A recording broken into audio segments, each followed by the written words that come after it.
السلام علیکم ورحمۃ اللہ وبرکاتہ۔ الحمدللہ رب العالمین والصلاة والسلام علی سید الانبیاء والمرسلین، اما بعد۔ محترم دوستو، مدیر ملتقی زائد بن محمد العائلی کی جانب سے جناب ایڈوکیٹ فیض سید صاحب کو سب سے پہلے خوش آمدید کہا جاتا ہے۔ آج کا جو عنوان ہے بہتر زندگی مگر کیسے کے عنوان پر جناب ایڈوکیٹ فیض سید صاحب آپ کے سامنے تقریر کرنے والے ہیں۔ الحمدللہ زندگی کے اہم معاملات سے متعلق سید صاحب نے بہت ہی اہم عنوان پہ تقریریں کی ہیں۔ آج کا جو عنوان ہے وہ اصلاحی عنوان ہے۔ میں پروگرام کی ابتدا سے پہلے ملتقی زائد بن محمد العائلی کی جانب سے آپ تمام لوگوں کا شکریہ ادا کرتے ہوئے جناب ایڈوکیٹ فیض سید صاحب سے درخواست کرتا ہوں کہ وہ اسٹیج پہ تشریف لائیں اور بہتر زندگی مگر کیسے کے عنوان پہ اپنی تقریر پیش کریں۔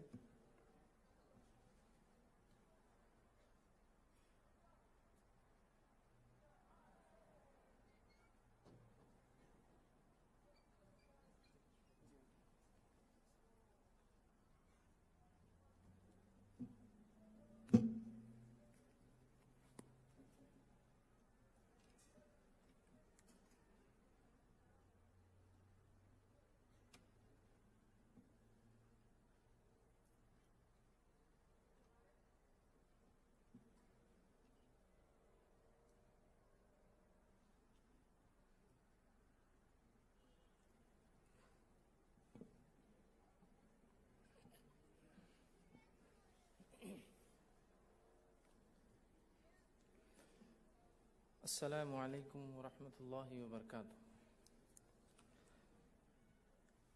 بسم اللہ الرحمن الرحیم۔ الحمد للہ رب العالمین والصلاة والسلام علی خاتم النبیین والمرسلین رب اشرح لی صدری ویسر لی امری واحلل عقدۃ من لسانی یفقہوا قولی، اما بعد۔ تمام تعریفیں اس اللہ عز و جل کے لیے لائق و زیبا ہے جو تمام جہانوں کا بنانے والا اور اسے پالنے والا ہے، اور درود و سلام اس کے آخری نبی محمد صلی اللہ علیہ وسلم پر۔ الحمدللہ جیسا کہ آپ تمام کے سامنے اعلان کیا گیا تھا کہ انشاءاللہ العزیز آج میں آپ تمام کے سامنے ایک عنوان جس کا نام ہے بہتر زندگی مگر کیسے، اچھی زندگی مگر کیسے، ایک خوشگوار، ایک ایسی زندگی جس سے انسان دنیا میں مطمئن ہو، خوش رہے، پر وہ زندگی کیسے۔ آپ اگر دنیا کے حالات کو دیکھیں، انسان دنیا کے کسی بھی خطے میں بستا ہو، انسان رنگ کے اعتبار سے گورا ہو یا کالا ہو، انسان مالدار ہو یا غریب ہو، بوڑھا ہو، جوان ہو یا بچہ ہو، مرد ہو یا عورت ہو، تمام لوگ مختلف شکل اور صورت کے ہونے کے باوجود بھی ایک ایسی چیز ہے جس میں سب کے سب اتفاق رکھتے ہیں، چاہے مسلم ہو چاہے غیر مسلم ہو، ایک چیز میں سب اتفاق رکھتے ہیں، اور وہ ایک چیز کیا ہے پتہ ہے آپ کو؟ کہ تمام کے تمام کو اچھی زندگی چاہیے، ایک خوشگوار زندگی چاہیے، ایک ایسی زندگی چاہیے جس میں انہیں اچھا لگے، اس دنیا میں خوش ہو۔ اللہ رب العزت نے آدم علیہ السلام کو بنایا، ان کی اولاد میں کوئی ایک اولاد دوسرے سے میل نہیں کھاتی ہے، دکھنے میں الگ، رنگت میں الگ، بات چیت میں دیکھیے آج کتنے لوگ ہیں، لیکن تمام لوگوں کو ہم دیکھیں تو اس چیز میں ہم سب متفق ہیں کہ ہمیں ایک اچھی زندگی چاہیے، ہمیں ایک اچھی زندگی چاہیے، اور اس کے لیے ہر شخص کوشش کر رہا ہے۔ یاد رکھیں، گناہ گار لوگ یہ تصور کرتے ہیں کہ گناہوں کے ذریعے وہ اچھی زندگی پالیں گے، نیک لوگ یہ تصور اور یہ خوشی کے ساتھ آگے بڑھتے ہیں کہ وہ نیکی کے ذریعے اچھی زندگی پالیں گے۔ کچھ لوگ یہ سمجھتے ہیں کہ پیسہ جمع کرنا ہی نیک زندگی کی یا اچھی زندگی کی علامت ہے۔ کچھ لوگوں کا تصور یہ ہے کہ مطلب پیسہ کسی بھی ذریعے سے آ جائے یہ اچھی زندگی کا تصور ہے۔ کچھ لوگوں کا تصور یہ ہے کہ اولاد اچھی نکل جائے یہ اچھی زندگی کا ایک جو ہے کامیاب زندگی کی علامت ہے۔ کچھ لوگوں کا یہ تصور ہے کہ وہ اپنے ملک سے دوسرے ملک چلے جائے جہاں روزی روٹی کے اندر اضافہ ہو جائے، یہ اچھی زندگی کا تصور ہے کہ اپنے ملک سے دوسرے ملک جاتے ہیں۔ تو بہرحال ہر انسان کا اپنا ایک تصور ہے، جس کے ذریعے وہ ایک اچھی زندگی پانا چاہتا ہے. سب کی سب یاد رکھیں, اس میں کوئی ایکسیپشنل نہیں ہے, ہر انسان اچھی زندگی چاہتا ہے. تو ہم نے مختلف دائرے بنائے کہ اچھی زندگی یہ ہے, اچھی زندگی یہ ہے, اچھی زندگی یہ ہے. اور ہر آدمی دنیا میں جو کچھ کرتا ہے, میں اور آپ, ہم جو کچھ کرتے ہیں وہ صرف اور صرف اچھی زندگی کے لیے یاد رکھیں. بتائیے, آپ لوگوں کا یہاں کر کمانا اچھی زندگی کے ایک تصور, اچھی زندگی کے لیے. لوگوں کا اپنے بچوں کو پڑھانا اچھی زندگی کے لیے ہوتا ہے. لوگوں کا جو کچھ ایکٹیویٹی ہم جو ہے دن بھر میں کرتے ہیں, آپ دیکھیے, اس پہ غور کیجئے, وہ سب کی سب اچھی زندگی. تو اب سوال یہ تھا, عنوان یہ تھا کہ اچھی زندگی مگر کیسے, ایک خوشگوار زندگی مگر کیسے یہ چیز کو حاصل کریں. میں آپ کے سامنے انشاءاللہ العزیز آج چند نکات, چند پوائنٹس رکھوں گا کہ اچھی زندگی کیسے ہم حاصل کر سکتے ہیں. لیکن میرے نکات, میرے پوائنٹس وہ ہوں گے جو آپ نے کئی بار سنے ہیں. مطلب میں ایسا کوئی پوائنٹ آپ کے سامنے آج نہیں رکھوں گا جو آپ نے پہلے نہ سنا ہو. بالکل کامن باتیں وہی آپ نے جو سن رکھی ہے. بس میں چاہوں گا کہ اس چیز پر ہم ایک بار اور غور کر لیں آج.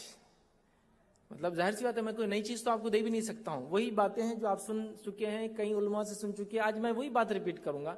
بس میں یہ چاہتا ہوں کہ آج اور غور کریں ان باتوں کے اوپر, اور ہم دیکھیں ہماری زندگیوں میں ان نکات میں سے کیا چیز کی کمی ہے, تاکہ انشاءاللہ العزیز جس اچھی زندگی کے تصور کے پیچھے ہم سب بھاگتے ہیں, ہم سب چاہتے ہیں کہ وہ ملے, تو قرآن اور سنت نے وہ تمام باتیں ہمیں بتائی ہیں کہ ایک مومن کس طرح سے ایک اچھی زندگی اس دنیا کی جی سکتا ہے, اور اس اچھی زندگی گزارنے کے بعد اس دنیا کی کیسے آخرت میں بھی وہ کامیاب ہو سکتا ہے. آخرت کے نکات انشاءاللہ میں نہیں لوں گا, کیونکہ اچھی زندگی, ایک خوشگوار زندگی مگر کیسے, یہ ہمارا عنوان ہے. تو آخرت کی زندگی ایک الگ جو عنوان ہے. دنیا کی زندگی اچھی کیسی ہو سکتی ہے, انشاءاللہ وہ ہم باتیں رکھیں گے. اور قرآن و سنت میں خاص طور سے جو باتیں اس طرح سے آئی کہ دنیا کی اچھی زندگی ملیں گی, عمل کر لوں گے تو, فلاں کام اگر کر لوں گے تو یہاں کی زندگی اچھی گزر جائیں گی, وہ نکات, وہ پوائنٹس آج آپ کے سامنے انشاءاللہ جس میں رکھنے کی کوشش کروں گا. ساتھ ساتھ کہ اچھی زندگی کیسے, اس کے ساتھ ایک اور چیز میں رکھوں گا, بری زندگی سے کیسے بچا جائے, تو وہ خود بخود اچھی زندگی میں آ جاتا ہے. مطلب ایک آدمی جہاں اچھائی کی تلاش میں ہے, تو اسے اگر برائی بھی بتا دی جائے اور برائی سے بھی بچ جائے تو ایک اچھی زندگی کی طرف ہی جا رہا ہے. تو آج ہم دو باتیں دیکھ لیں گے ایک ساتھ, اچھی زندگی, خوشگوار زندگی, ایک ایسی کامیاب زندگی وہ کیسے, اور ہم دکھ سے, درد سے, مشکلوں سے, پریشانیوں سے, تکلیفوں سے جو دنیا میں آتی ہے اس سے بھی ہم کیسے بچ جائیں. کیونکہ اچھی زندگی کا معنی یہی تو ہے کہ ہم خوش رہے اور ہمارے سے تکلیفیں, دکھ, درد ہے نا, وہ ہم سے دور رہے.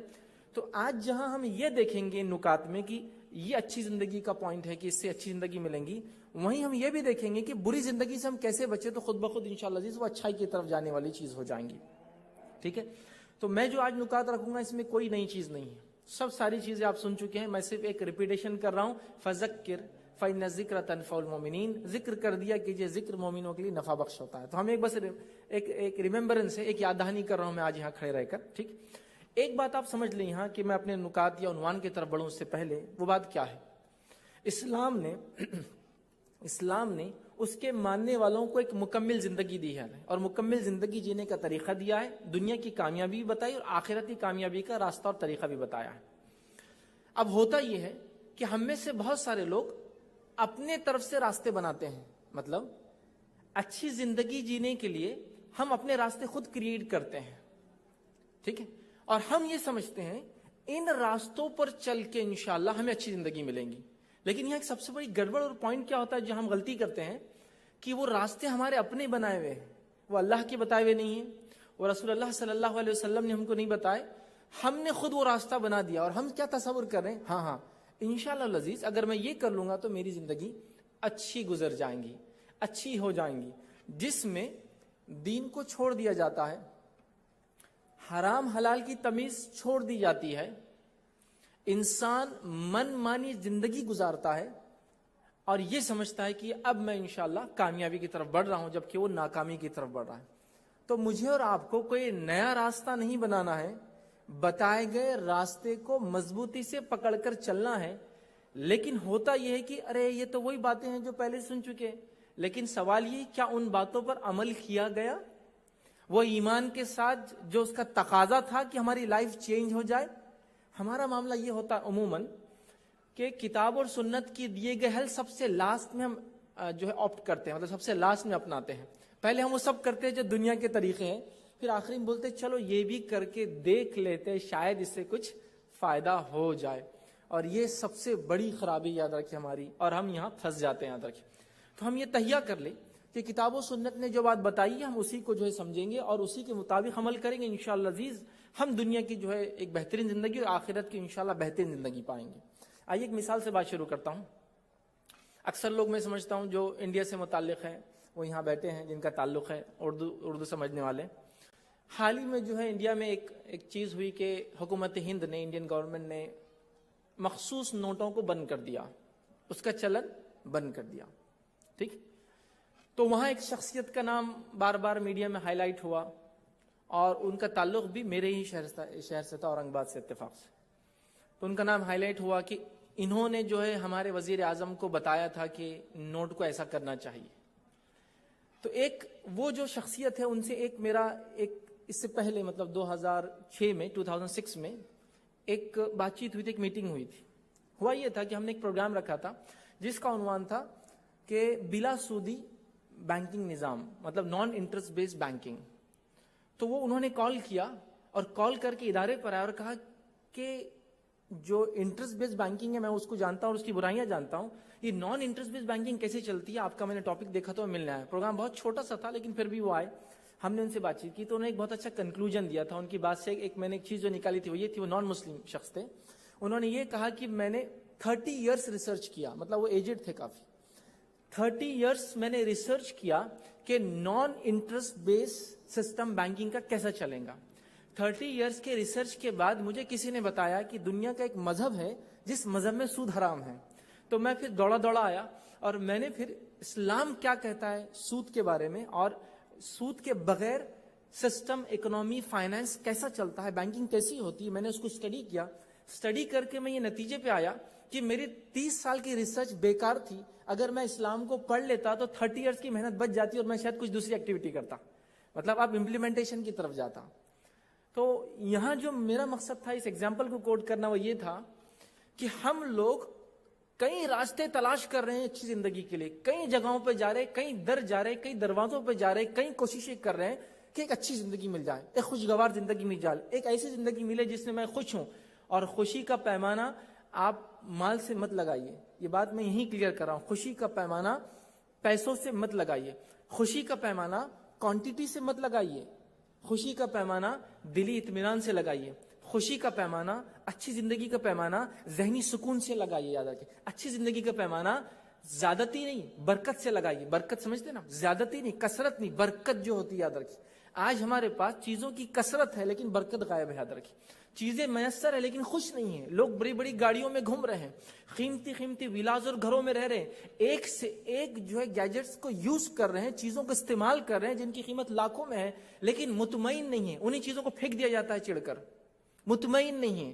گھر جاتے ہی بچوں کی نافرمانیاں آدمی کو پریشان کر دیتی ہے. گھر جاتے ہی شوہر اور بیوی کا آپسی تناؤ بڑھ جاتا ہے, جبکہ یہ ایسا محبت والا رشتہ ہے جسی کو انتہا نہیں, لیکن آپ دیکھیے جھگڑے چالو ہیں.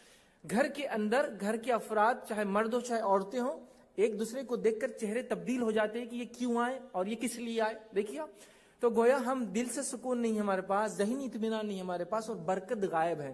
تو چیزوں کو آپ کوانٹٹی سے مت گنیے, اسی طرح مال کی کثرت سے مت لگائیے کہ ہاں مال زیادہ ہوگا تو ہم خوش رہیں گے. یہ بات میں کیوں کہہ رہا ہوں, نبی اکرم صلی اللہ علیہ وسلم حدیث فرمایا, ابن ماجہ کی روایت ہے, آپ نے فرمایا کہا کہ تم سے پہلے جو انبیاء اور نیک لوگ علماء جو گزرے, علماء حق جو گزرے ہیں, ان کو سب سے زیادہ آزمایا گیا. انبیاء کو اور جو نیک لوگ جو علماء ان کو سب سے زیادہ آزمایا گیا. کچھ کو ایسے آزمایا گیا کہ ان کے جسم میں کیڑے پڑ گئے. کچھ انبیاء کو ایسے آزمایا گیا جس میں کیڑے پڑ گئے. کچھ کو ایسے آزمایا گیا غربت سے, غریبی سے, کہ ٹاٹ سمجھتے ہیں کپڑا ہوتا ہے, تھیلا جس کو بولتے ہیں عام زبان میں اردو میں, اس کے کپڑے وہ پہنتے تھے. تو کچھ کو ایسا آزمایا گیا جسمانی طور سے کہ کیڑے ہو چکے جس میں بیماری سے. کچھ کو مالی اتنی غربت دی گئی کہ ٹاٹ کے سوا پہنے کچھ نہیں ہے. لیکن نبی اکرم صلی اللہ علیہ وسلم فرمایا وہ اس حال میں اتنے خوش تھے کہ جتنا تم فراوانی میں مالداری میں بھی خوش نہیں ہوتے ہو.